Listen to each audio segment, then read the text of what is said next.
Welcome to the show. Glad to have you with us here today. A beautiful fall day in South Bend, Notre Dame and Boston College.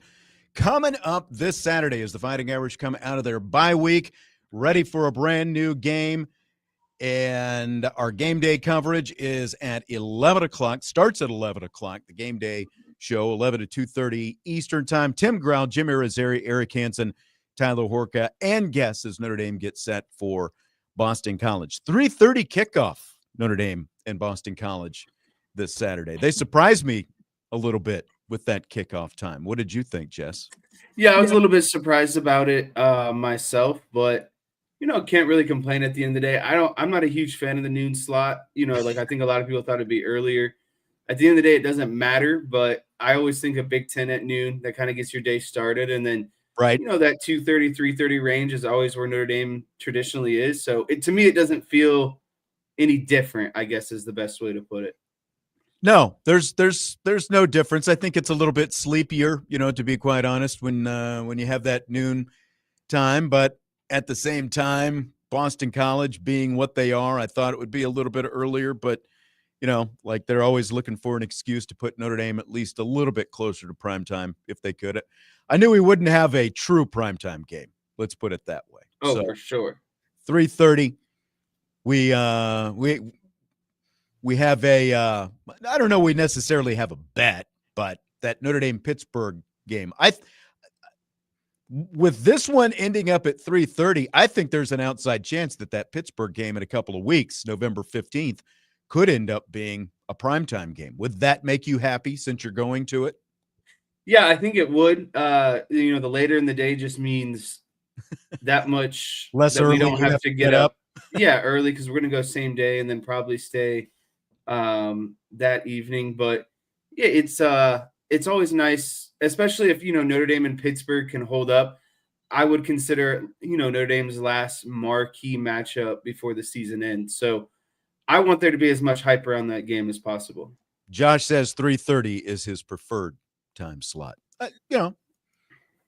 Perfect world. I would actually take the noon for these road games. Since I'm not going, I don't have to worry about it. You just like your day to get done over with quickly. Yeah, I do. Yeah, I do.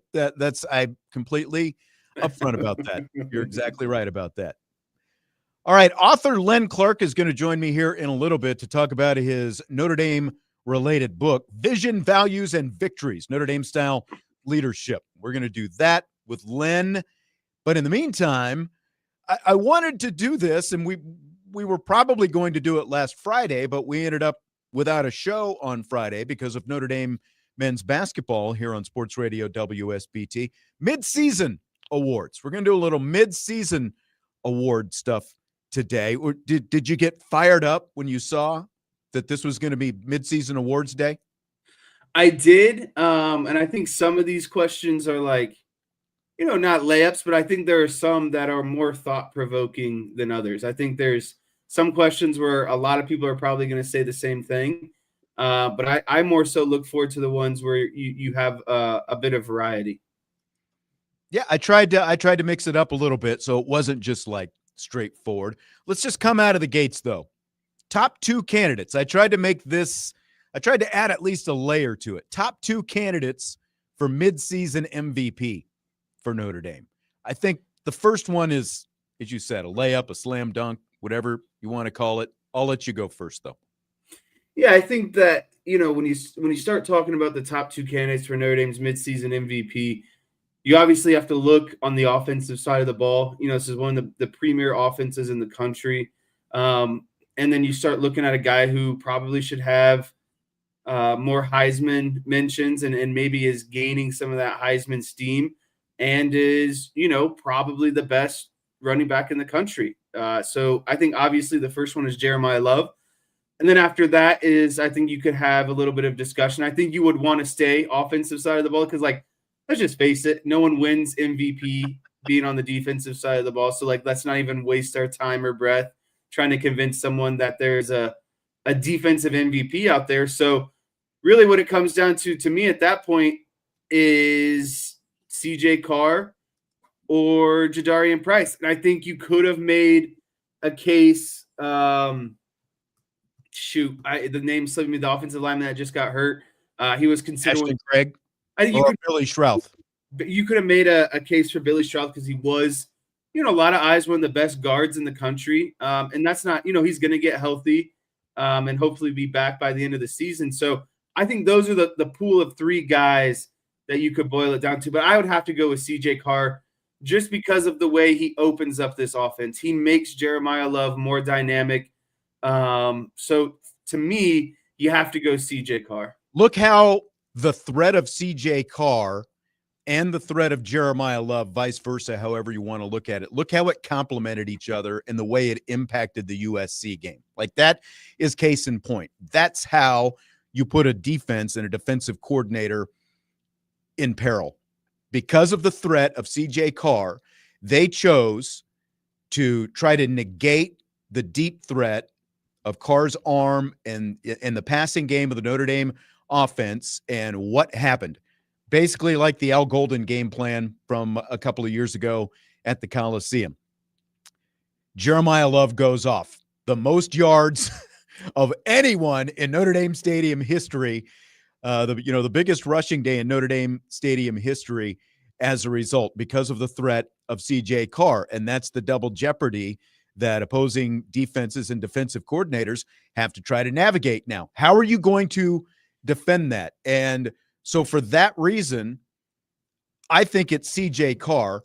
Jeremiah Love is right behind him, but I have to put CJ Carr at the top because of the fact that you've got that downfield threat, a true downfield threat that you didn't have last year. Like, I think that there was still a case for Riley Leonard, like for last year's team, for MVP, but for different reasons because of all the different things they do. But because now Notre Dame is a true multidimensional offense and Carr is the new factor, I think you've got to put Carr at the top. Jeremiah Love would be my number 2. So I think we're pretty much on the same page with that. You could even go 1A, 1B. You can make a case for either one, but when you've got a true first-time starter, he's only started 7 games now, and again, the impact that he's had, I think that Carr deserves to be at the top of the list. I think the only guy in the defensive equation, like in this conversation, is Leonard Moore, because you look at, granted, there were other things going on with Notre Dame's defense. Chris Ash was figuring things out exactly how he wanted to play it and everything else. But let's just look at where the secondary has been since Leonard Moore has returned. He has been their best player for sure. That doesn't mean there haven't been other good players with some, really good performances. But I think that Leonard Moore is the defensive MVP anyway, to me. So before we start talking about the defensive side, I have to kind of review your CJ Carr over Jeremiah Love first. I think my only caveat to that is when you have someone like Jeremiah Love and obviously Jadarian Price, I think it allows you to be at more ease as a first-time quarterback, and especially just a quarterback in general at Notre Dame. That takes a lot of stress off your shoulders to be able to complete downfield passes, to get through your reads when you always have the security blanket of their rushing attack, right? So I think that's what ultimately pushes Jeremiah Love and maybe Jadarian Price a little bit ahead, is he allows CJ Carr to be comfortable as a first-time starter. He allows to take off some of that stress that I think most starting quarterbacks, first-time quarterbacks especially, wouldn't have the luxury of. And then switching over the defensive side, I like what you said about Moore. I think, again, that's the kind of, not the easy answer, but the most eye-popping on paper answer. I like a guy like a Don Schuler, though, because of how much chaos he creates. I think that he'd be my number 2 on defense. He'd be my number 2. He just always has his nose in the ball. I think it's a bit harder, to play safety than it is to be, because at this point, not a lot of guys, they're not throwing at Moore a lot, right? And so I get it. That's why he's the MVP, because he takes away that side of the field, right? And he makes you have to, he makes you have to make other difficult choices sometimes.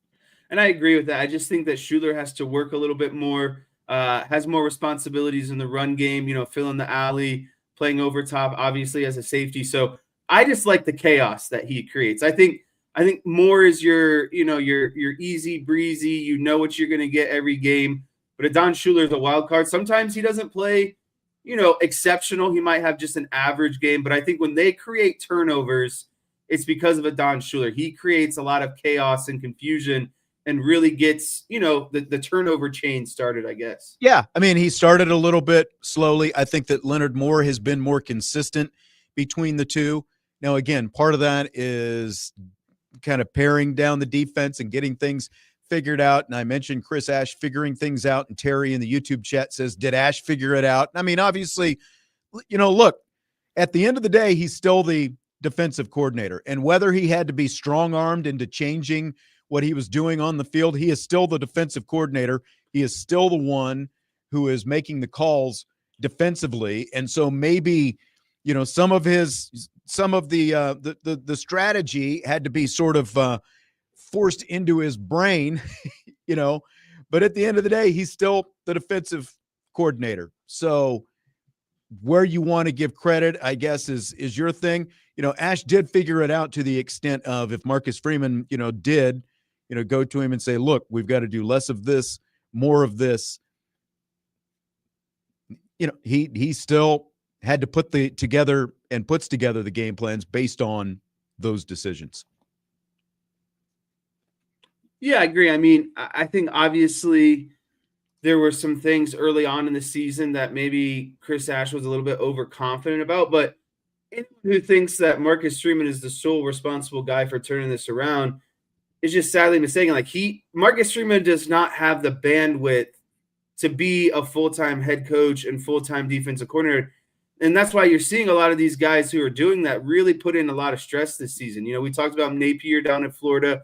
We're talking about Sarkisian over at Texas. Like, the more you submerge yourself and make yourself expand your bandwidth of being not only a full-time head coach, but also being a guy who's the full-time play caller or the full-time offensive coordinator, you're going to get stretched very thin. And I think that's when you have super, bad results at the end of the day. If you're a head coach, you have to trust your coordinators to a degree. Like, did he maybe step in and provide input and maybe, was more attentive after those first couple of weeks and provided, some solutions to Chris Ash and a lot of, brainstorming sessions, of course. But again, like you said, at the end of the day, this is still Chris Ash's defense. He's still the guy on the sideline calling the shots every game, the guy who's leading all of the practice drills, everything else. So, right.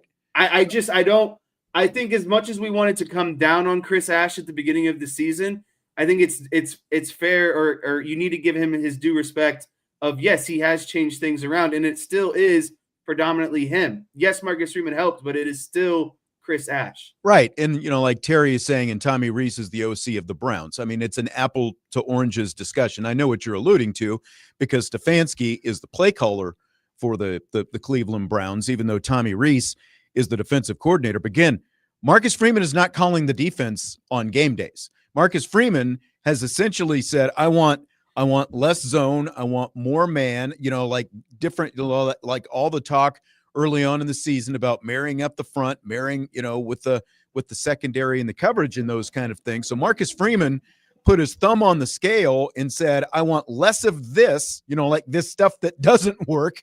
And I want more of this stuff that we know does work. And now it is on Chris Ash to make sure those are the kind of calls that he is calling the majority of the time. So I get what you're saying, Terry. Look, Marcus Freeman had input. I think we can all agree on that. But Chris Ash is still the guy who is running the defense. And quite frankly, it doesn't matter at the end of the day who's calling what, as long as the calls are right more times than not, and Notre Dame is winning football games. Like, that's what matters right now. And if you look at the trend over the last 4 games, Notre Dame's defense is obviously trending in the right direction. Now, kind of on that topic, I don't think Chris Ash is going to win the award for top assistant coach at midseason. Who would you give that to at midseason for Notre Dame? So I have 2, and I think both are good. So I'm going to go with who I actually think it would be, and I know I'm going to probably catch some criticism for it, and then I'll go with the one that I think most people would probably say. Okay. So let's just start off. I would give it to Joe Rudolph. To be honest with you, And, I know a lot of people are going to be like, well, why is Anthony Knapp still playing tackle? And everyone just wants to sit here and bully and argue about who should be playing what position along the offensive line. But the thing is Joe Rudolph constantly finds the 5 best guys, and it might not be where that person is best at specifically, but it's what's going to help the offensive line succeed the most as a unit. And I respect him a lot for that because of all the injuries that he has faced, going at the end of last season, going into this season. They lost a lot of veteran experience in that room for this season. So again, a lot of young guys. You had a preseason injury that you couldn't forecast. You've had in-season, injuries now. And to me, no matter what happens, no matter the shuffle, the offensive line is still the freaking constant on this team. They dominated the trenches. That's why they beat USC so convincingly. So for me, it's got to be Joe Rudolph. And then I think the more of the layup answer is Gino Guidugli, just because of how CJ Carr has looked as a first-time starter and a young guy. I get your rationale for Joe Rudolph. And, look, it was easy to come down on him, especially those first couple of games, because we saw Notre Dame's offensive line get whipped at points in those first 2 games like we never saw them get whipped last year. Like there were some major issues, especially with the 2 most experienced guys, the tackles. They had issues in that game. But, like when you look at where Ruben Bain, like the way he has played all year, you can see why maybe, they had some struggles with that guy. But, the biggest compliment I'll give Joe Rudolph, we talked about this yesterday, and I think you and I talked about it last week, is the fact that over the last 2 seasons, they have dealt with far more injuries than anyone would want to deal with on the offensive line, because now you're looking at 2 of the 3, interior spots are going to be manned by guys who didn't start the season. And the other one, Gerby Lambert at right guard, is in there because of the fact that Charles Jagasaw was injured before the season ever started. And Joe Rudolph has been really great at getting that next guy ready, like plugging those guys in once these unfortunate injuries have happened, both last year and this year. So I'll definitely give him that. I've got to go with Guidugli, though, because this is a guy who, through his first couple years here, the jury was out and maybe, leaning not in the direction, not pointing up, I guess, because of the fact that you had a couple veteran transfers, Sam Hartman and Riley Leonard, who, as passers of the football, played not erratically, but definitely didn't play at the level that you wanted them to play for being the kind of veterans that they were. But they brought their own, certain amount of baggage in here with them, when you come from other programs and that kind of thing. And I think that, like, this season, a lot was going to be on Gino Guidugli in terms of how do you prepare a quarterback? How are you actually developing your own guys? And we've got to see that with what we've seen from CJ Carr, with the level of play that he has played with as a first-time starting quarterback through 7 games. So I'm putting Gino up at the top. Yeah, I think at the end of the day, I would put Gino at like 1A, and I would put Joe at 1B. But I just wanted to kind of get the point across that it's not an easy task what Joe Rudolph has been doing. And for them to come out and dominate a team like USC in the trenches and run like that, that's only because of your offensive line. And that's where it starts. So I thought that in the most important game of the season, despite injuries, shuffling along the offensive line, they still got it done in the most important game. And a game you had to win, and it was a drastic improvement from Miami game 1 to, the win versus USC. I at least see your line of logic.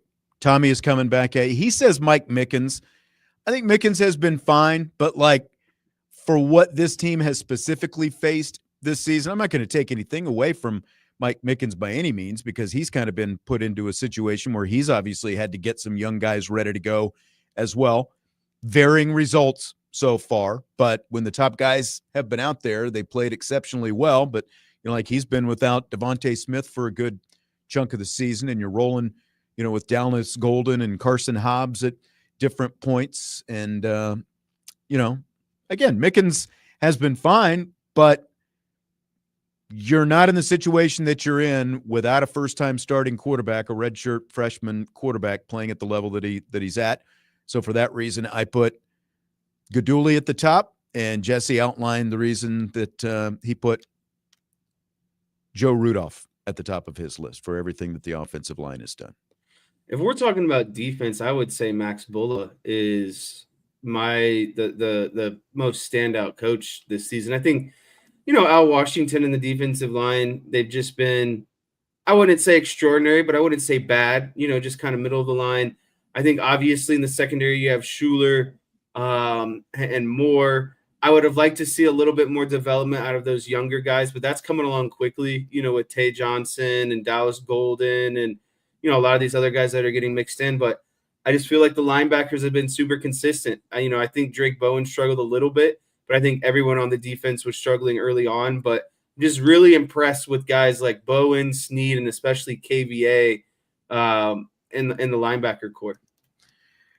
We'll do more of our midseason awards in just a little bit. We're going to take a break, though. When we come back, Len Clark is going to join us, and he's going to talk about his new book, Vision, Values, and Victories, Notre Dame-Style Leadership. We're going to do that when we return with more Notre Dame midseason awards coming up after that. Budweiser's Weekday Sportsbeat with IrishBreakdown.com.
Budweiser's Weekday Sports Beat with IrishBreakdown.com continues. We've got more of our Notre Dame Midseason Awards coming up in a little bit. But first, we are joined by old friend Len Clark. How are you today, Len?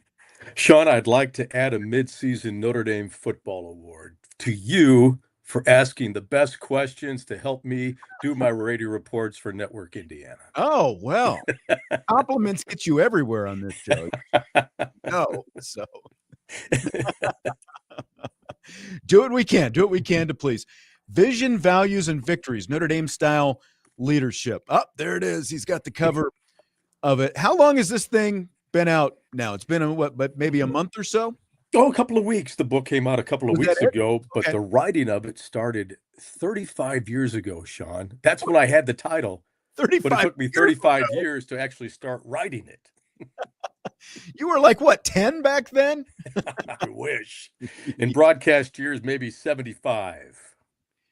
Man, yeah, no kidding. No kidding. We both got thinning gray hair at this and point. Glasses. You were on with us last year, though. You did a children's book, Teddy and the Gipper, a Notre Dame friendship. This one, obviously, you can tell by the title, it's a little bit headier. So what kind of inspired you to do a book like this? Well, the book was inspired. I wrote both books simultaneously, although Teddy and the Gipper, as you mentioned, for children up to age 80, was a little bit shorter. But it was really something I had in the back of my mind because everybody has a book in them. Unfortunately, there was a life circumstance where I lost a job covering Notre Dame athletics, and it kind of put me in a state of depression. And I knew I had to claw myself out. So with the help of Network Indiana to help me get re-credentialed to cover Notre Dame athletics, Portage High School, where I am substitute teaching, I told myself every night I needed to give me an hour to do something to get me out of that depression. And the results were the two books, Teddy and the Gipper, A Notre Dame Friendship, and then Vision, Values, and Victories, which is more of a college textbook that really talks about the Notre Dame-style leadership that you and I are very familiar with, as well as many of your listeners. Absolutely. You've how many degrees do you hold from Notre Dame? Are you a double domer? Are you a triple domer? Like, where are you at this No, point? I've definitely got the one master's degree from Notre Dame, but been through many of their executive programs and teaching a class over there. So I feel like I'm a third degree domer, if you will. So how did those experiences that you have with Notre Dame shape your understanding of the leadership that you're talking about in the book? Well, a lot of things contribute to writing the book, and one was my PhD program where I explored various leadership programs and styles out there, and I researched some of the major leadership figures out there, some of the great authors, and some of the military individuals. You were in the military, Sean, and you know how well leadership is taught. It's a way of life there. So I studied a guy, former Navy SEAL named Mark Devine, and a former Navy Blue Angels pilot, John Foley. And what they said resonated with me, but it didn't have that visceral feeling because I had no connection. I'm not a Navy SEAL. I'm not a Blue Angels pilot. And I kept thinking back. I said, what has formed me over the past 35 years? And that has been the Notre Dame experience. And so I really started to research the Notre Dame style of leadership. And I really focused on three major individuals: Father Soren, the founder of the University of Notre Dame; Father Ted Hesburgh, who really transformed Notre Dame into the national university that we know today; and Ara Parsegian, who resurrected the football program in the 60s and the 1970s. But there are also spotlights on a number of different Notre Dame connected individuals that I spotlight throughout the book. Well, and I know from talking with you, you got former Notre Dame athletic director Kevin White to participate in this. How did that all kind of come about? Well, as you know, Sean, and maybe some of the listeners do too, I spent a lot of time in Ireland, and I was there for 4 months last year. And I get an email from a friend of mine who works with the Aer Lingus Classic, and he says, "You are coming by tonight to talk with Kevin White, who's doing his book signing." I said, I didn't know about it. So he said, come on down to the Mansion House. And so I showed up and was waiting. And here comes Kevin White and his wife, Jane. And he walks by and he kind of looks at me like, do I know this guy? And he looks back and he goes, do I know you? And I said, Kevin, I've had dinner at your house before. And that reconnected the relationship. And I told him about the book I was writing. And he said, I want to contribute a chapter. And I said, Kevin, as long as you get it in by the end of July, we're golden. Well, at the end of August, we got it, which kind of delayed the book, but he was very fortunate with his time, with his thoughts, but he also inspired me a little bit, Sean, because now I have an extra chapter. I break the book down, not in chapters, it's broken down like a football game. I've got the pregame, a press conference leading up to the first quarter, second quarter. I've got a halftime pep talk speech by Father Hesburgh, third quarter, fourth quarter, postseason, fifth quarter. That gave me 60 chapters, and I said, 60 minutes in a football game. Thank you, Kevin White. Perfect. Perfect. So tell me about the vision and how you kind of define that in the context of Notre Dame leadership. Well, vision at Notre Dame is not just seeing the future. It's about seeing people, projects, the teams, the potential. And that's what really resonated with me. It's a moral vision, one that starts with faith at Notre Dame and moves toward an action. And that's what vision Notre Dame style means to me. Excellent. Are there, you've mentioned some of the leaders that you kind of focused on in this. Are there any that stand out in terms of the visionary aspect of their leadership? Well, sprinkled throughout the book with the football theme, I've got timeouts, even a 30-second timeout and a 2-minute timeout. Really? And I wanted to go back and spotlight people with the Notre Dame connection that maybe nobody's ever heard about. And I do a little paragraph on their leadership style or what they did to be recognized as a leader. And it goes back even to the 1800s, where there was a Notre Dame graduate who was a Congressional Medal of Honor winner for being in the Civil War. And Oliver Chamberlain, I think the guy's name is kind of escaping me, but here's somebody that we don't talk about on a regular basis. And then I spotlight a person who was also in teddyandthegipper.com, because when I was in graduate school, I found his manuscript.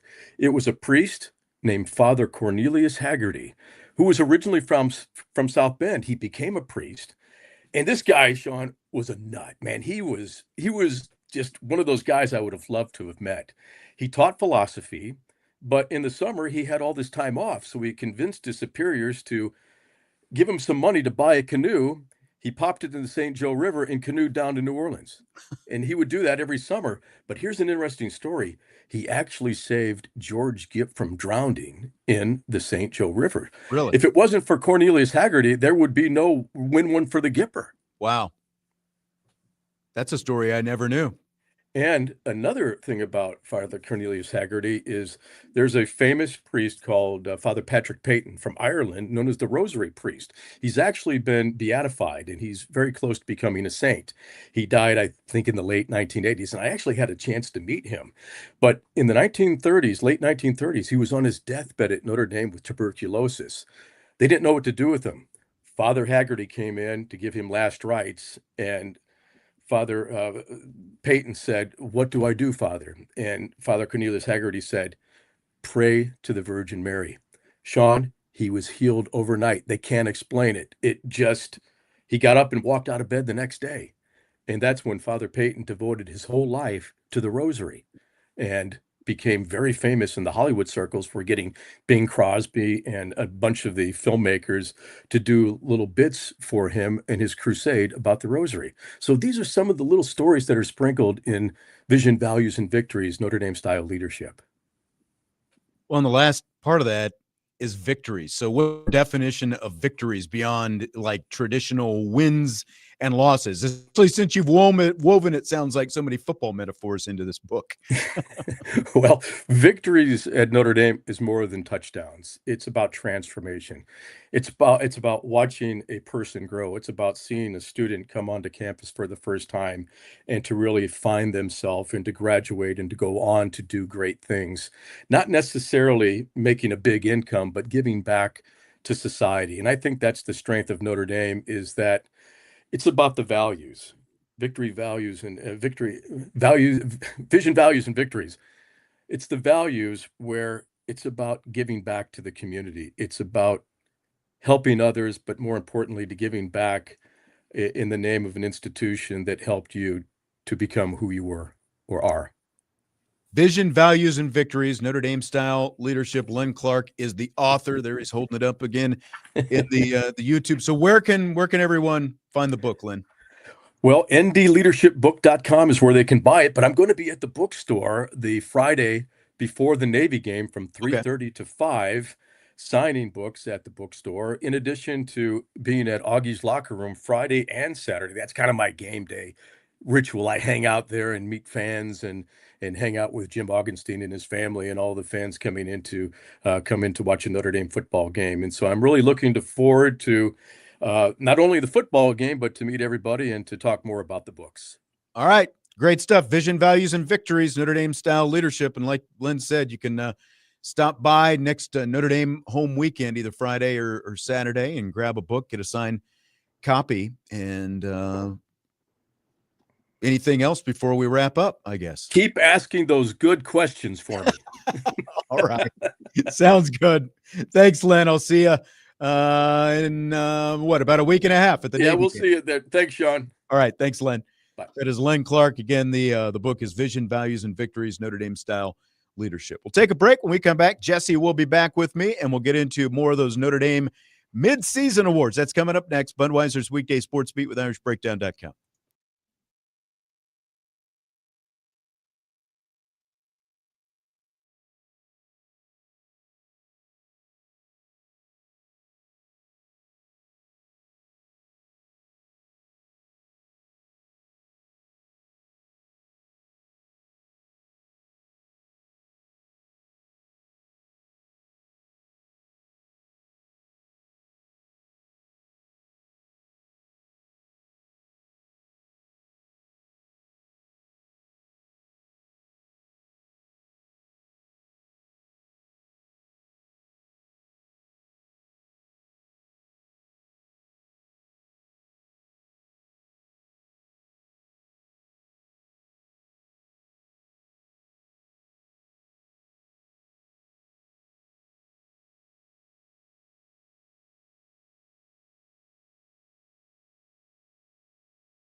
Budweiser's Weekday Sports Beat with IrishBreakdown.com continues.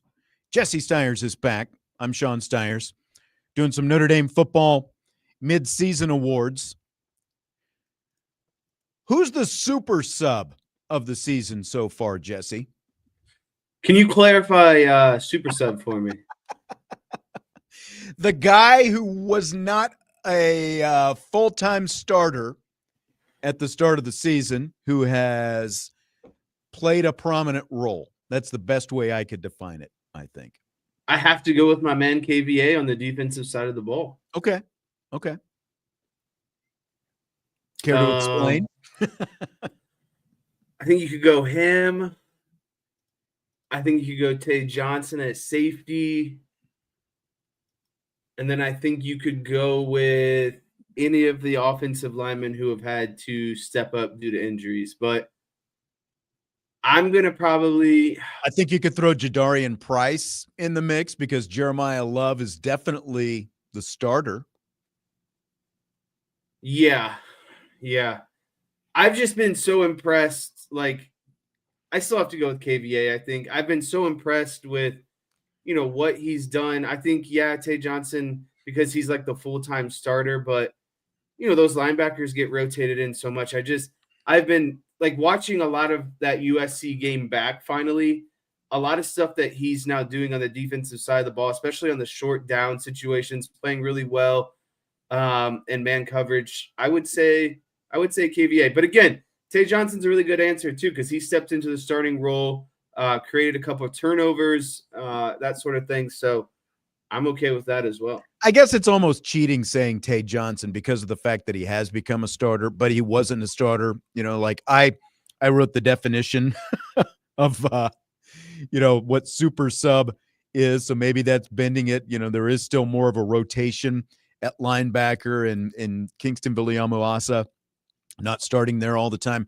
Joe Allen says Joe Otting. I think that's a good one as well. We've only seen him for one game, so very small sample size with Joe Otting, but for at least the game that he played, huge impact. And you don't, Jeremiah Love doesn't run for 228 yards if you don't have Otting, playing a big role, big factor in that as well. So I'd like to see more out of Otting before I would give it to him, because again, like one game compared to some of these other guys who have done a lot more. Jadarian Price is also almost cheating because of the fact that he's not necessarily 1B, but like at the very least, he's very close because of the kind of role and the kind of impact that he has, but he doesn't start. So he is a super sub.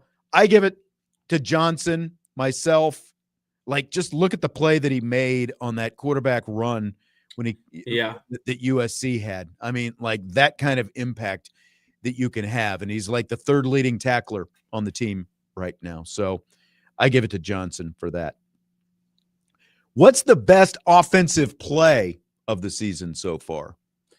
Yeah, I think this might catch a lot of people off guard. I hope that it does. I have a sneaky feeling that we're going to end up saying the same thing.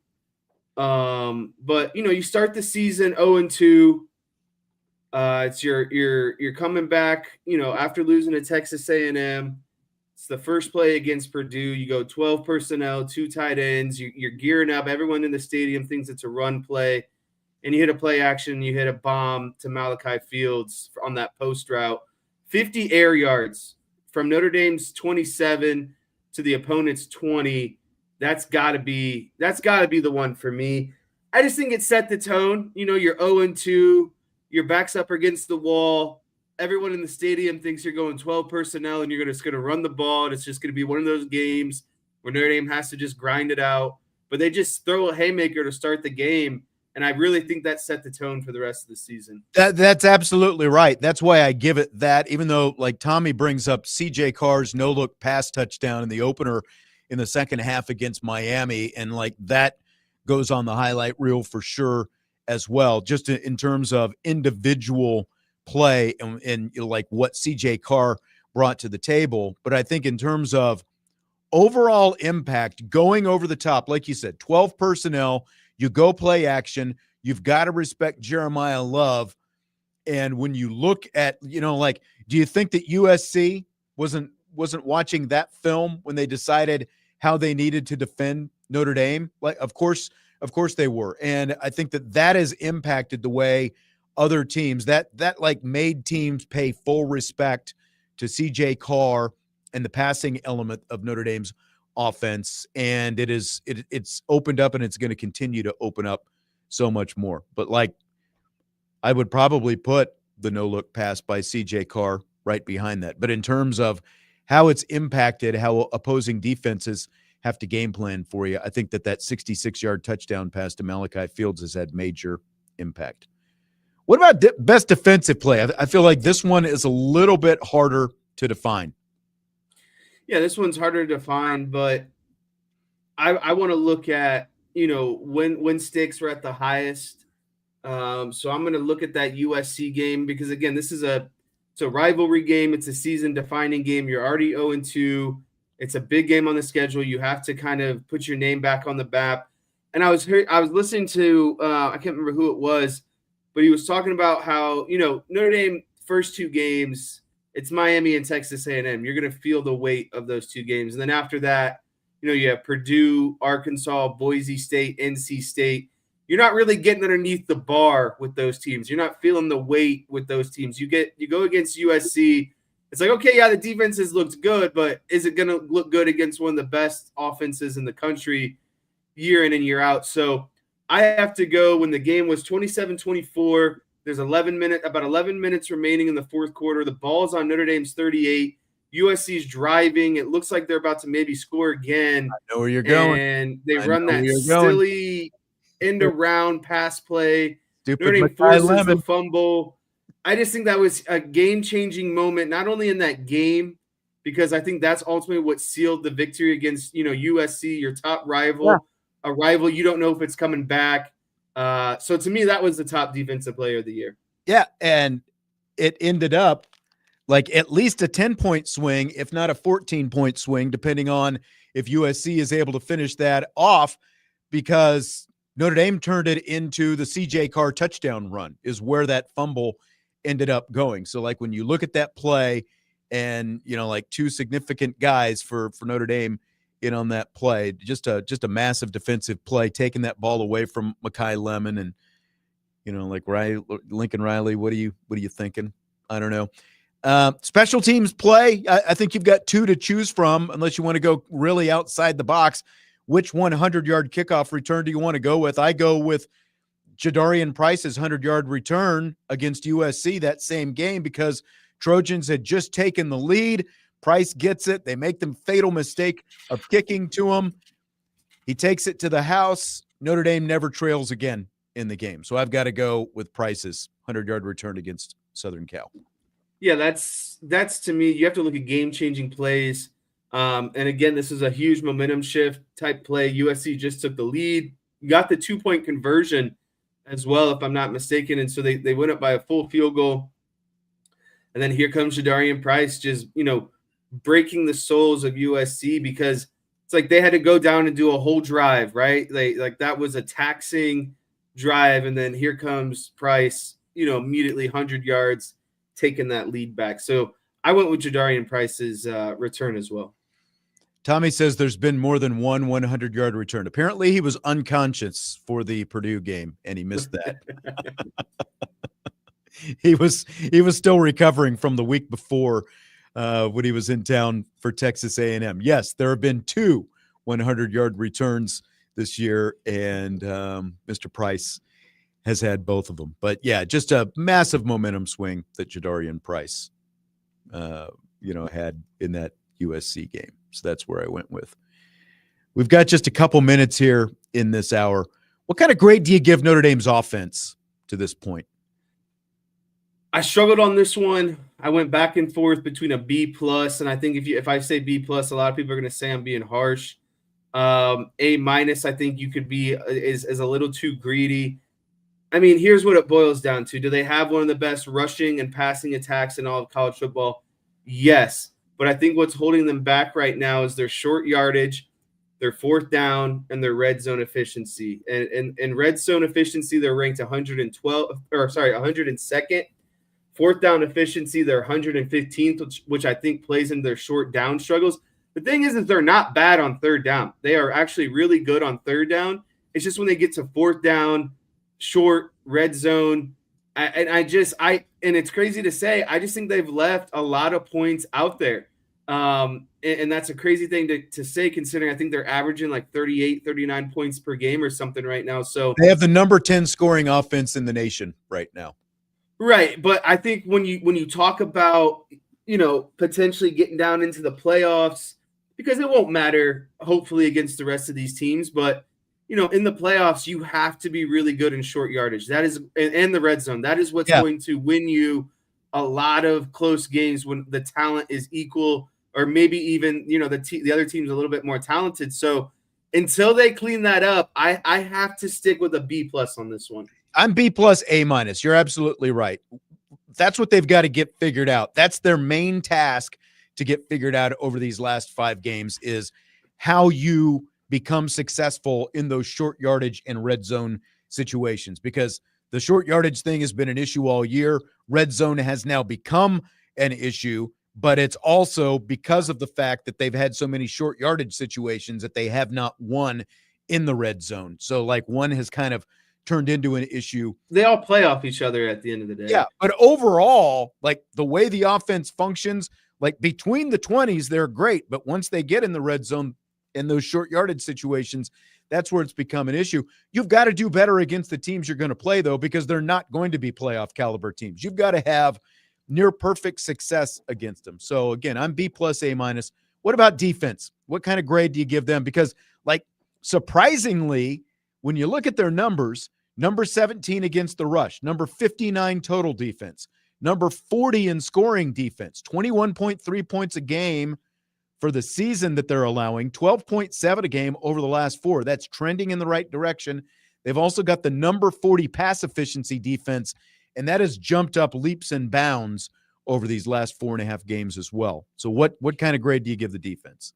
Yeah, so, I'm seeing a lot of people in here saying, B+ for offense and then giving the defense a B. I'm not quite setting that standard. Those two things do not jive. If those two things B, then the offense has got to be a solid A- at the very worst. Right. And so I think I'm going to go, I want to say C+, but I think I just have to go with the very basic C right now. And you brought up a lot of the stats I was going to mention. They're 17th in run defense at 3.2 yards per carry. On the flip side, they're 7.2 yards per catch, which ranks them 70th. But to me, the big thing is they're still giving up 260 pass yards per game, which ranks 106th. But their opponents' points per game, I think you brought this one up, is just about 21, which ranks 28th in the nation. So, it started really bad. I think the middle helped out because you weren't playing exceptionally great teams. I think they got a couple good breaks in the USC game. I think that game could have went a completely different direction, but they still made plays. I'm willing to give them like a C or C+, but I'm definitely not entering that B territory yet. Yeah. Terry, this is the best answer that he's had today, as pessimistic as Terry in the YouTube chat has been today. He rebounded with this one. He says, whole season C+, I'd probably go C. Last 4 games, A-. I would be in agreement on the A-. So I would go C for the entirety of the season, 7 games, A- these last 4 games. Defense has been really good, trending in the right direction. So getting better. I think that's a pretty good grade. The only unfortunate part, fortunate, unfortunate, the defense I think is going to round out and have a solid year because you were so front loaded and you were going to get, if you lost those games the way that they did, the defense was obviously the deciding factor. But like we've kind of highlighted, you've gotten the chance to play Purdue, who kind of tore you up for 2 quarters, Boise State, NC State, and Arkansas. I'm most impressed, I think, with what they've done against Arkansas. Like you watch Arkansas, and they're giving everyone else fits. Top teams in the SEC fits offensively. Criminally underrated what Notre Dame's defense did in that Arkansas game. Especially they completely just dominated them in every aspect of that game. That was 1 week after Purdue when Purdue did what they did, at least for a half against Notre Dame's defense. Tommy in the YouTube chat says that Terry is our old friend DK, Wow. who has been accused of having like 6 different handles in the last 6 months. I can't believe Tommy did that. I was pretty sure, but I can't believe Tommy must have, he must have done something to Tommy to get that public outing. We're a little behind. We got to get into this break so we can take a break and get into rapid fire in hour number 2. That is around the corner. Rapid fire. A lot more Notre Dame topics. Vince is even going to pop in for part of the second hour of the show. Got a little surprise coming up. So that's coming up. Hour number 2, Budweiser's Weekday Sports Beat with IrishBreakdown.com.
It is hour number 2, Budweiser's Weekday Sports Beat, along with Jesse Stiers. I'm Sean Stiers. Jesse, it is the 6 o'clock hour, and that means one thing. Are you ready for rapid fire? I am ready, and I know Vince is going to be here, so hopefully he doesn't ruin it. That's my fault. Go ahead. I am ready for rapid fire, but I'm hoping that when Vince gets here, he doesn't ruin it for everyone else. We have a little bit of time. You're coming in hot, coming on strong on Vince today. What's the deal? Did he do something to disrupt your flow, or what's going on there? You know, I took a look at the schedule yesterday, and Vince has all these days and some surgery that he's getting, and so I know. It's like, you know, guy goes on a 2-week honeymoon, and then a month later, Vince has a 2-week surgery that he's, you know, out for. It just feels like we're doing an eye for eye here or something. Let's go ahead and start rapid fire, and I'll let you two bulls butt heads when he comes in.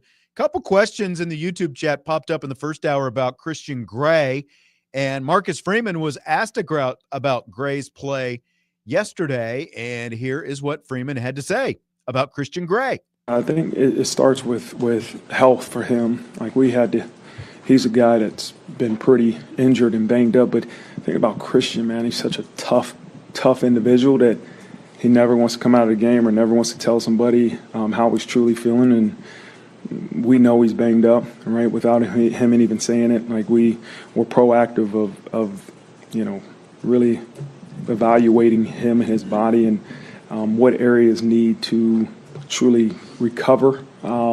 So that's where a lot of his issues came from, was injuries, right? Like that caused him to play with poor technique in certain situations. And so that's the first thing. The second thing is continue to trust the technique, continue to do it consistently. But he'll never be a guy to make an excuse, but we have to make sure to keep getting him healthy so he can play at a high level. So there's Marcus Freeman's comments. That makes you think blank about Christian Gray, Jesse. You know, I feel like Christian Gray is everyone's punching bag.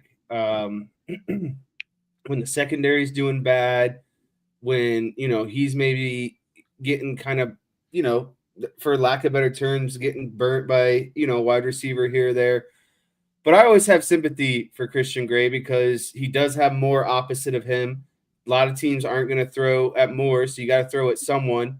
And so, you know, to me, Christian Gray, this just makes me think even more of Christian Gray at the end of the day, because he's undersized, he's getting thrown at, and now, of course, he's got some injuries. You know, I get it. A lot of guys towards the end of the season are playing with some sort of injury, but, you know, playing kind of banged up as a corner, I just really think it to me, it shows me your toughness.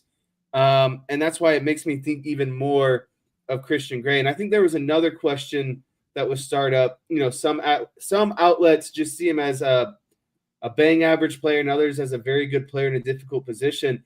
I lean more so towards the latter. I think he is a really good, talented player. I think he gets picked on consistently. And I think that's only going to make him better. I think he's an NFL corner. And I think by the time he gets to the NFL, he'll be the most battle-tested or experienced because, again, it is obvious that teams game plan. If there's someone in the secondary, we feel like Christian Gray is the biggest, you know, matchup that we can win. Yeah, I mean, the ball's got to go somewhere. And when Leonard Moore is on the field, especially, it's going to go in that direction more times than not. When Leonard Moore was out, you saw Christian Gray, you know, he switched over and he was playing more boundary and he seemed to play better there. And when you factor in, because he's been hurt since before, like he came out of camp, he was already banged up. And, you know, like it makes me look at that, you know, like that missed tackle opportunity that he had on Craver against Texas A&M a little bit differently. You'd still like to see him stick his nose in there a little bit more and make a little bit more of an effort for a tackle. But the fact that he did have a banged up shoulder and continues to have that, and he's played through a lot, like look at where this secondary is and where it's come since the beginning of the season. Now, again, having Leonard Moore helps a lot of that. When Devontae Smith was healthy, that helped a lot of that as well. But Christian Gray has obviously played through a lot of, like, he hasn't shown up in the injury report like these other guys. He's just kept playing and kept battling. And it does make me, look at him a little different, because there are plenty of guys, like you talk about, and this has been brought up before. Are you hurt? Are you injured? And I think that Christian Gray has obviously disregarded a lot and continued to try to give everything he has. Because, like, think of where you'd be if Christian Gray was also out. Does he need to clean up his technique some? Yeah. Does he need to trust himself a little bit more? Yeah, of course. Be a little bit less handsy, like, there's some things that he could do to clean it up. But when you look at and you listen to Marcus Freeman talk about him like that, the fact that he has continued to play when he is so banged up, I think you definitely have to look at him in a different light. So big props to Christian Gray for, obviously all those things that he has played through, because they've needed him. Now, another guy who is banged up right now is Gabriel Rubio. And Marcus Freeman talked a little bit about him yesterday, and, like, an update on where he is and if the other defensive tackles can continue to play at a high level like they did against USC. Again, Gabe will be out this week. At some point we plan on getting him back before the season is over. I don't have a great timeline for when that's going to be, but we believe it will be before the season's over. And, I do believe they'll continue to enhance. Like, that's got to be everybody in our program. That's got to be the D tackles. That's got to be the head coach. It's a mindset we got to continue to get better. And one is to have that mindset. That's the first thing. But two, then you have to have the ability to find the answers to help you get better. All right, you got to want to get better and believe you can get better, but then there's answers out there to help you get better. All right, so a couple of different things here. One, he gave the status on Rubio. They hope to get him back at some point. Are you content with him to wait as long as possible with kind of more big picture potential college football playoff in mind? Yes, and I know this is easy to say, but, I was most worried about the USC game because I think USC did have a legit running game. Mm-hmm. I think of the opponents, remaining, but no one really strikes that fear into my soul. But that's not something you just want to play with, right? You don't want to keep tempting, well, we don't need them until you actually need them and it burns you. But, the way that the defensive line, I always forget his name, the guy who transferred from USC, Elijah Hughes, he played really well. So, as long as you're getting production out of those guys, I think it makes sense. I think you're only truly going to miss him when you go against some true, kind of like you would have missed him last year against Georgia in the playoffs, just because the sole fact that they have big bodies, they still have a power run game, and he's a traditional can eat up a double team. Like a true guy, you have to double team him. I think you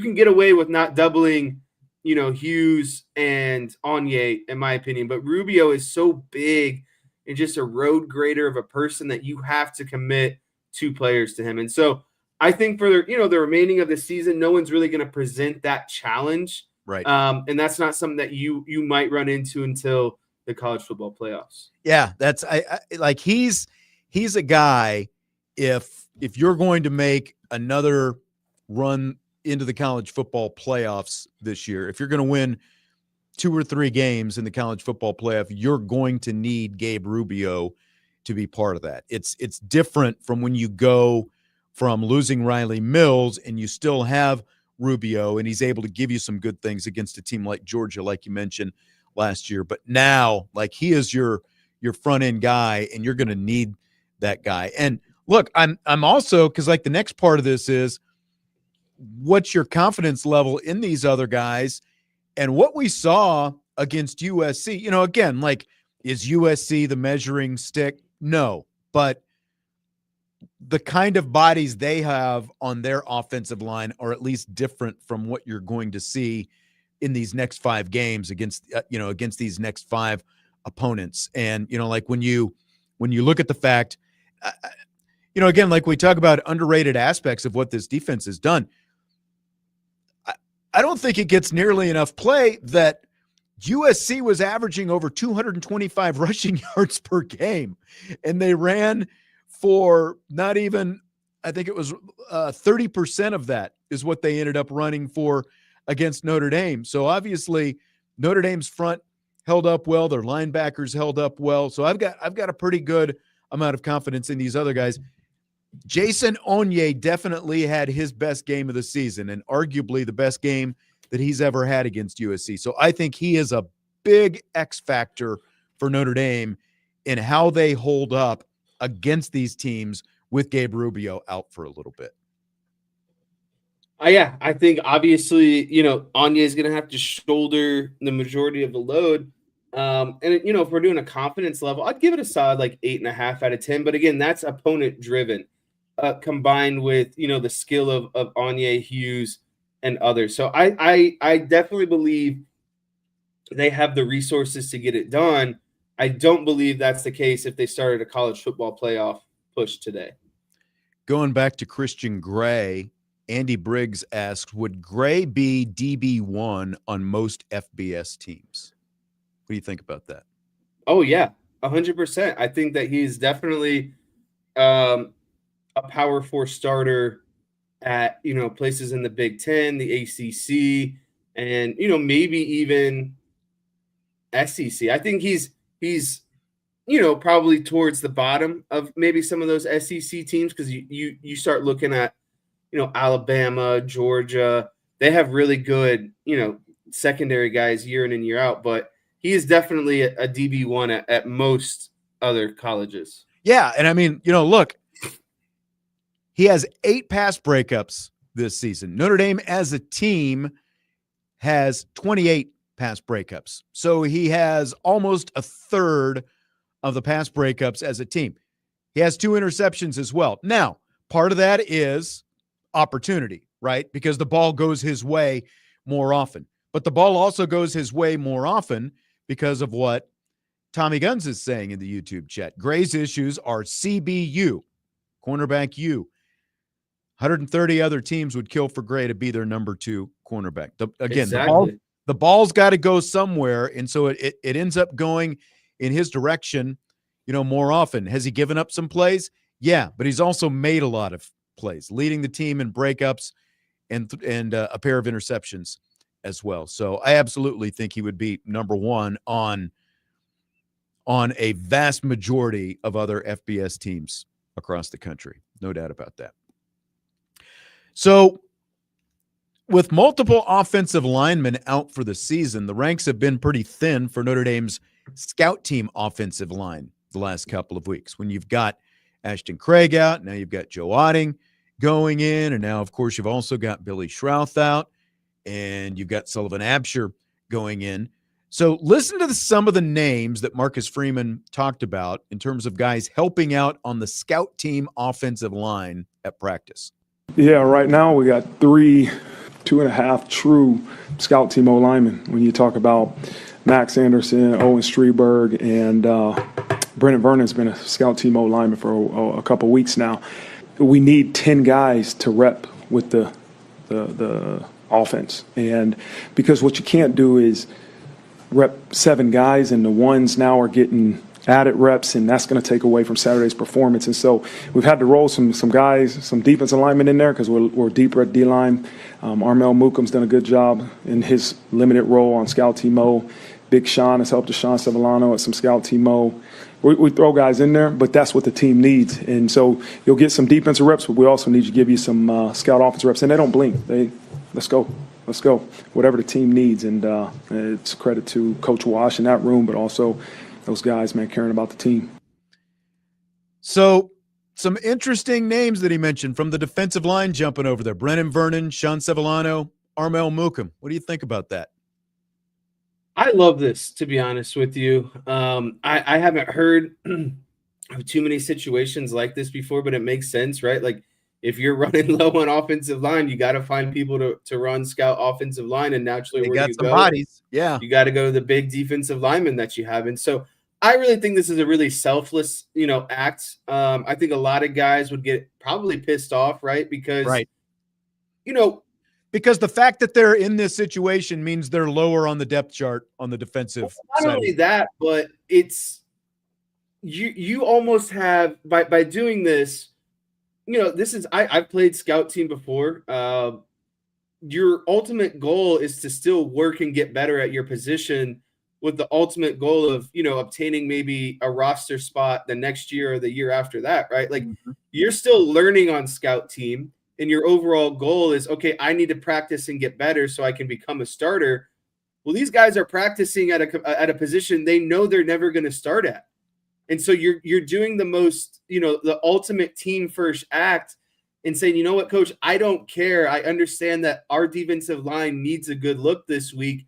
And if that's what it takes to win this game, that's what's more important to me. So I think that's a huge credit to the culture that Marcus Freeman and his coaching staff have ultimately built around Notre Dame. Because again, that's just because they're doing it doesn't mean, one, that they want to, and two, that they could be out there just, half given effort, complaining, moaning, and groaning, and it doesn't sound like that's the case at all. So Absolutely. A lot of respect to them and respect to the coaches for building that culture of we need to do what's best for the team to win this week. That's absolutely right. And when you look at the guy who was fired on the Bayou the other day and you talk about that culture versus this culture, it's a lot different, and like when you see some of the stuff that some of those LSU guys have been posted on social media over the last couple of days, it's just a lot different right now. So big ups to those guys. And like you said, big ups to Marcus Freeman and the coaching staff for building that kind of culture, that you've got guys who are willing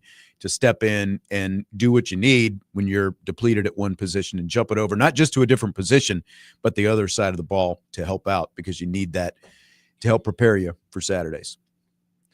We'll take a break. Vince is going to join us. When we come back, we'll see where this goes. I don't know. Jesse's feeling a little surly. Rapid Fire continues. Budweiser's Weekday Sports Beat with IrishBreakdown.com.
Budweiser's Weekday Sportsbeat with IrishBreakdown.com continues.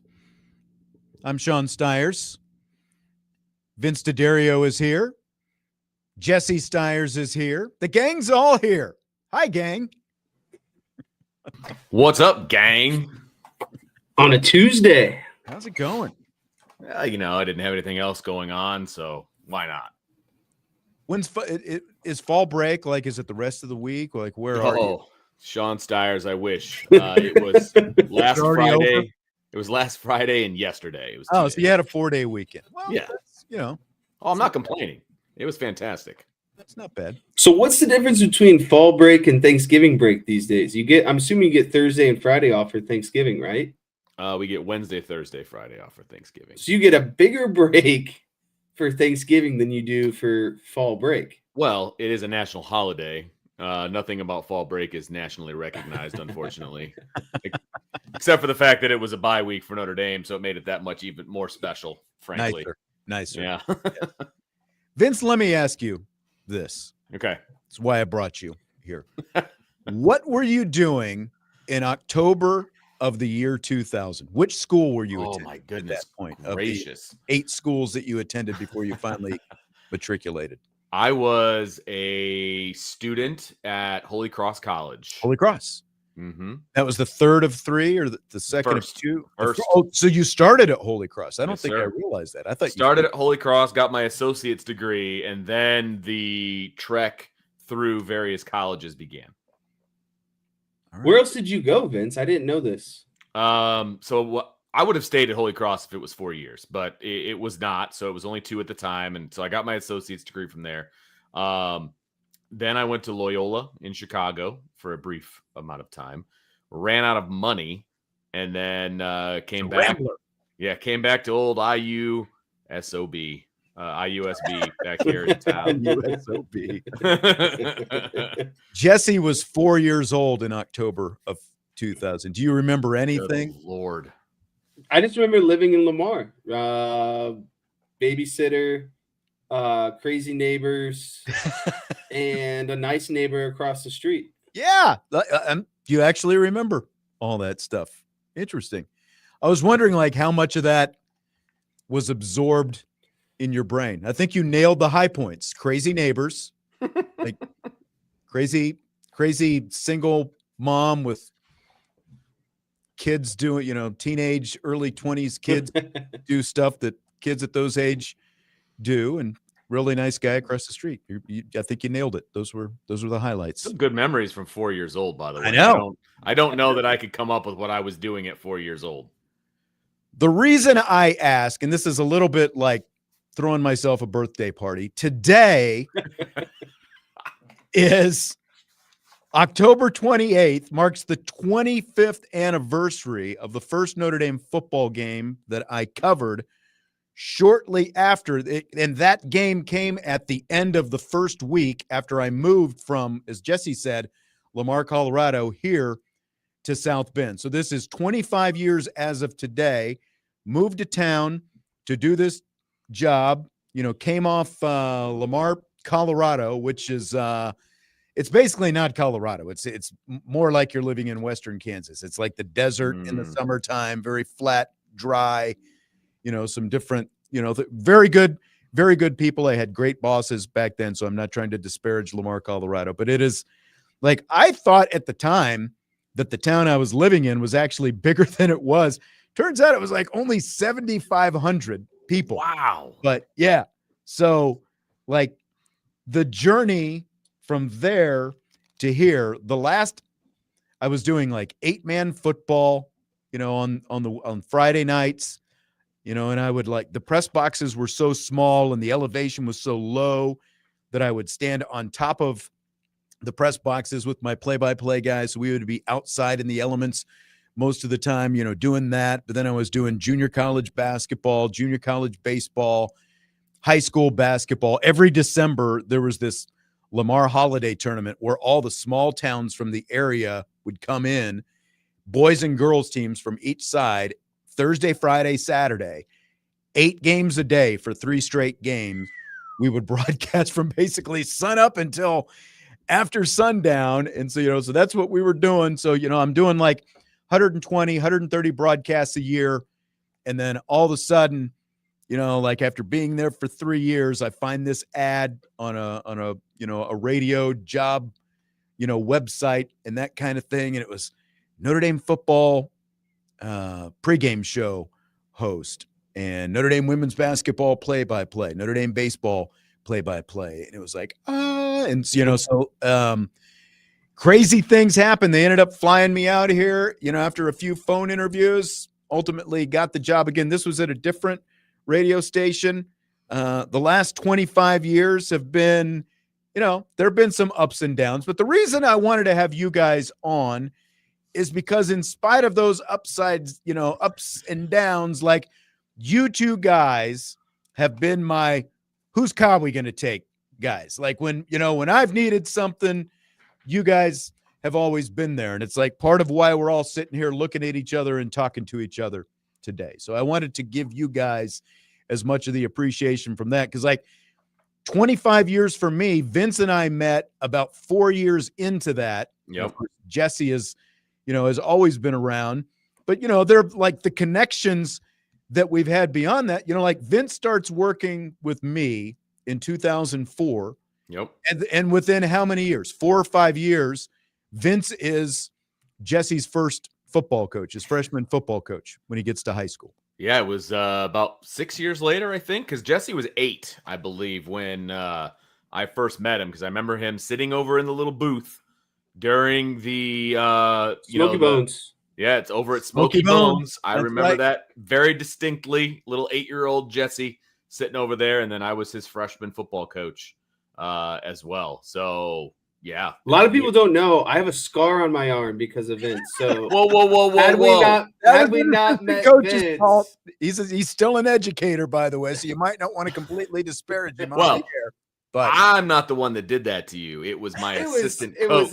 You were the head coach, and it was a drill at your practice. I may have allowed it, but it was some shoddy equipment. That was the problem. It was some shoddy equipment. It was a pad where the little eyelet was not secured on the pad, and it may or may not have caused some action there when you got hit with it. And one Sean Stiers was not in town either. That's what made it even more fun. Is I had no parents in town. Probably saved me because of that. I know. Did it? I don't think it required stitches, though. Did it? No, but upon further review, probably should have had stitches, but didn't quite stitch it up. Hey, your mom's a nurse. I mean, I'm going to have to shift the blame over there for the proper care of that. We butterflied it, and I just went and got like a forearm pad. Yes, you did. Hey, no time off. No time off. Still made the next game. There you go. Appreciate that. There you go. Joe says in October of 2000, he had just moved to Omaha, and he's been there ever since. And I've been here ever since. So I don't mean to age you here, but I'm trying to, I'm turning 30 this year. Mm-hmm. How old were you? Year, but yeah. How old were you on this day 25 years ago? I was thinking about this because 25 years ago when I moved to town, I could legitimately pass for like 3 to 4 years younger than what I am or than what I was. Now, I think most people probably think I'm 4 to 5 years older than what I actually am, so it has aged me quite a bit. You are.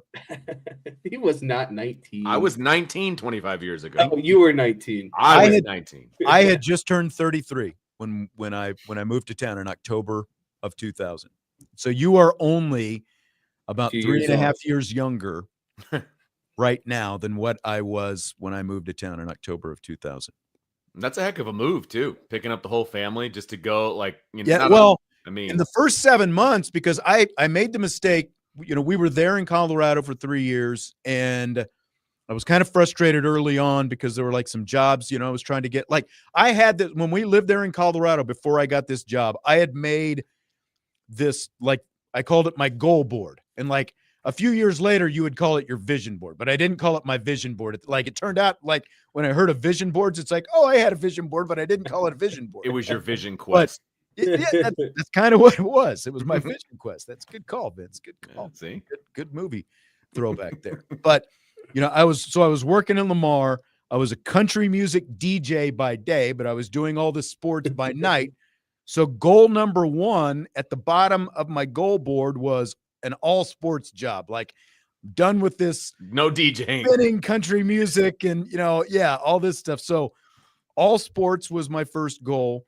Next up the rung was to be a Division I play-by-play announcer. Next up, Notre Dame. And then kind of almost even with that was NFL. Like, NFL was kind of, where, because I was doing a lot of football and, kind of thought that it was going in that direction. But I got like the best of all worlds. Like, I got it all rolled into one when I came here to South Bend, because again, I end up covering Notre Dame football. I'm the host of the pregame show with the late great Jeff Jeffers my first season. And the first time I met Jeff, I still remember it. He had a white shirt and this colorful tie, but on the front there was a coffee stain on the front of the shirt, and on the collar there was a cigarette burn. That was like my first experience with Jeff. And I say that with complete love because I love Jeff Jeffers. Like, he was a great guy. But that was so doing that. I'm working with Muffet McGraw, ended up being a Hall of Fame coach. First season, they win a national championship. I got to be the voice of that. Season 2, I'm like with another Hall of Fame coach, Paul Maneri. We go to the College World Series.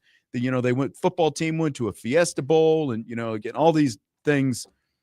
Matt LaVecchio was the quarterback that first season, if you guys remember. Oh, that I do. name. Number 10. So, yeah, but that was at a different radio group, and fortunately, the other kind of crazy cosmic thing is Casey Daniels, who, by the way, that was an on-air name, but a female. When I addressed my cover letter to get this job, I said, "Dear Mr. Daniels," and she completely didn't take any offense to that. Still hired me anyway. But after, so I did that for 8 years at that radio group, the first radio group that I was at. And, and again, Vince and I did a lot of stuff there, and Jesse would tag along and come to some of the pregame shows. He would go to, like a lot of the Notre Dame baseball and all the women's basketball games and all that different kind of stuff. But I did that for 8 years. They lost the contract to broadcast all the Notre Dame games that came here to WSBT. So there was a period in the middle, where I was like out of radio full time, but I was dabbling, and Vince and I were, still doing different stuff. Turns out maybe podcasting is the route we should have gone, because we did kind of a pseudo syndicated radio show that was carried both here in this market and in Indianapolis and a couple other markets. But so Casey Daniels' husband, Jim Roberts, is the guy who brought me on ultimately here at WSBT. So, like that's kind of, was kind of the door in here. And he originally, when that first contract ended, he was like, "Hey, do you want to come over here and do Notre Dame hockey?" And I'm like, "Dude, do you want those broadcasts to sound credible at all?" In hockey. Jesse, in all those times, like, did you ever see yourself, was being on the radio, did that ever kind of cross your mind at all while I was doing all of that? Not one bit. I think I was just so hyper focused on all the stuff I had going on. That's probably trying to play for Vince D'Addario on the football team, trying to make my way as a baseball player. And that's the other thing, is you coached baseball as well during that time period. So, I have never enjoyed public speaking. I am not good with words. I'm a math and engineer person. And so, no, I never thought that this is something I would do. And a few years back, after, I was here and I was told I was going from co-hosting Sportsbeat to doing it solo. Yes. Again, these are my, whose car are we going to take? Guys, I asked you both, hey, what do you think about doing rapid fire with me for a couple days? Doesn't pay anything. All right. But they both signed up, and here they are. And that was kind of Jesse's entry point, into that's how like his whole came to this. It was never like, hey, I'm doing Jesse a favor by doing this. He was doing me a favor by helping me out, and Vince was as well. Vince might have got paid a little bit, but it wasn't very much. Well, it's only because I was doing board hopping as That's right. well, and so I would just add that to my time card. I was like, well, Yeah. yep, that goes on there. So yeah, I would just add it to my time card and call it a day. But I've been riding your coattails for 21 years, man. Let's be honest, it's been great. Every time you do something, I just go right along with you. I just am I'm a nerd who watches, football, baseball, basketball. So, I might not be the most pleasant sounding or the number one face you want to see, but at least I submerge myself daily with all of it. Yeah. And that's, back to Jeff Jeffers. He would just shake his head every time he saw me drag Jesse along to, some other sporting event along the way. So, but seriously, I want to thank both of you guys because, you've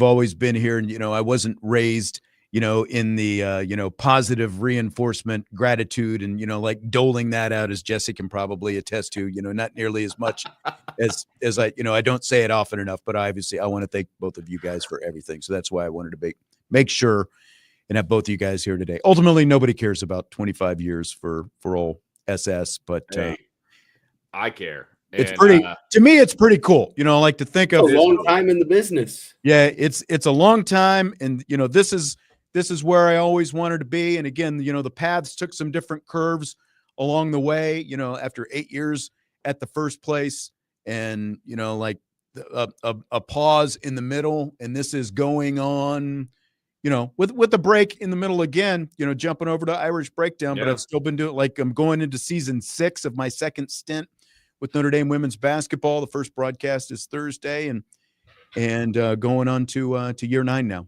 coming up with this. All right, we dragged it a little bit long. Going to try to get another rapid fire topic when we return. So Vince will stay put. We'll see what we can get out of this. I'm going to take this break and then be right back. Budweiser's Weekday Sports Beat with IrishBreakdown.com.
Budweiser's Weekday Sportsbeat with IrishBreakdown.com. Rapid Fire, Sean Stiers, Vince D'Addario, Jesse Stiers, winding down the show. There's a topic that I'm going to get to in just a second. Tommy said, must be nice having an in for a part-time radio job. And, there it is, a little zing there. Look, like going back to the whole 25 years here and all that kind of stuff, that, the one thing that I'll say is I had no one helping me anywhere along the way. And, I came, as I said, this is not a shot at Lamar, Colorado, but Lamar, Colorado is a town of 7,500 people. And I cut my teeth there for, 3 years. And before that, I worked in the glamorous town of Lamar, Colorado, or Ottawa, Kansas, where I started off. And, again, another small town of about 15,000 and worked my way to get here. So, it's like I had no one as that in to pull me along. And so if I want, someone who is close to me, to be here with me, that's the way, that's one thing I'll see, like I talk about my time with Paul Maneri. And I remember, we would sit and we would record his pregame, interviews that I would do with him in the clubhouse. And I would look in one corner and his dad was over there and his kids were running around. And I was like, that's got to be the best to have your dad and your kids all here. And he said, Sean, stay as close as you can for as long as you can. And that has stuck with me forever. So if anyone wants to criticize me for having my son on the show, that's. I will say, I think when people hated me the most is when I would be up in that Notre Dame baseball press box. I was public enemy number one up there. You talk about Jeff Jeffers giving the, here he goes. Oh, here he is. And I can't remember who was the PA guy back in the day for Notre Dame baseball. He never enjoyed. Was Nagel, wasn't it? Yeah, Bob Nagel never enjoyed me being around. I'll tell you that. Really? Because they always liked having your sister around. Yeah, well, one's different than the other. That's for sure. She's No, sweet, I didn't think nice. you were criticizing Tommy. I knew you were happy. Well, and just so people understand, I would never have really met Brian if it wasn't for you, because that's true. Because Brian and I worked together for ISD for like, I think we worked together for a year. Yep. And then he went back to coaching. You introduced me to him. Right. When I was working with him. That's right. I forgot about that. And then, the other, I talked about Vince coaching Jesse in high school at Adams. Well, like another offshoot of this is Colin Burns, our old buddy Colin Burns, who's now the athletic director at Adams. He was part of the Sean Stiers radio experience back in the old ESPN radio days. Vince and Colin and Brian and Sean Llewellyn, were all like the part-time guys who were part of that mix. And Colin is over there at Adams now. And Brian, when he left here after he worked at ISD the first time, he went back into coaching for a few years and he tried to recruit Jesse. Like, not even knowing who Jesse was, he saw him on film and tried to recruit him. Was it Defiance? Is that where Brian was? Yeah. Yes. Yeah. Small world. Yep. So there have been some crazy paths crossing along the way. Josh noting Jesse's radio improvement. So thank you. I've come a long way. I don't know how much time we're running a little bit short on time, and I don't want to blow this topic that I was thinking about here. So we've only got a couple of minutes left. You guys are both staring at me like, what are we going to talk about? I don't know where we're going with this. So, I mean, I wouldn't be the first time you sprung something on me. So I'm ready to roll with whatever you want to do. Well, Michael, did you see these comments that I did, that Josh Pate made? Michael was asking about this, and I've got the screenshot of this. And here it is. I don't even know if you can see it up there on the screen, but I've got the photo of it. So Josh Pate, this was from 4 years ago. Yeah. November 2021. 2021. Josh Pate says, we discussed this name on this very board several weeks back, and I told you he'd be my ideal candidate, but I never believed it was possible. Apparently it was possible. If Woodward closes this, and he's talking about Brian Kelly, if Woodward closes this, it's beyond a grand slam. I've listened to the doubters and have yet to hear a logical reason why LSU folks should not be over the moon excited about this. Brian Kelly has essentially been trying to compete in the Daytona 500 with a Prius, given the limitations at Notre Dame relative to college football's Tier 1. To even have them consistently in the CFP playoff conversation has been incredible. If you want to know how incredible it was, keep an eye on the program once he leaves. Oh, that That's did what- not age well. That's what Josh Pate said about Brian Kelly and referring to the Notre Dame program and where he thought the program would go once Brian Kelly left. So with a couple of minutes left, do you guys have any thoughts on that? He talked. He's obviously changed his tune since then, but those were his words in writing. Yeah. When Brian Kelly left for LSU. His little speech that he gave when Brian Kelly was fired, he basically said how close he was to the LSU situation. He said his show wouldn't have been what it is without LSU, so I'm not sure what that is all about. But he has an affinity for LSU. Okay, cool.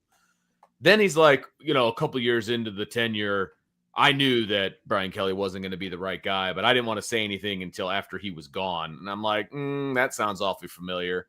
And then he never he kind of hinted around the fact that he was wrong when this all started, but he certainly did not flat out own those comments. But I've seen that thing circulating around, and it would behoove him to own those comments. I'll just say that. Yeah, I just think this could be real short and easy. Just own up and say you were wrong at the end of the day, and that'll never happen with someone like with the ego of Josh Pate. And yeah, I while it's always fun to rain on the Brian Kelly parade, he's still a solid coach. I think he'll find another job. I just think LSU was a bit too much for him, and I think he's realized that. And I think Notre Dame or maybe like a Big Ten school are his cap. So I hope he finds a soft landing spot. All right. Well, Jesse took all of my oxygen here at the end. But again, I love having him here. So you guys, mindful of the clock on Thursday. Vince and I will be back tomorrow. We'll talk to you then. Thanks, guys. Budweiser's Weekday Sports Beat with IrishBreakdown.com.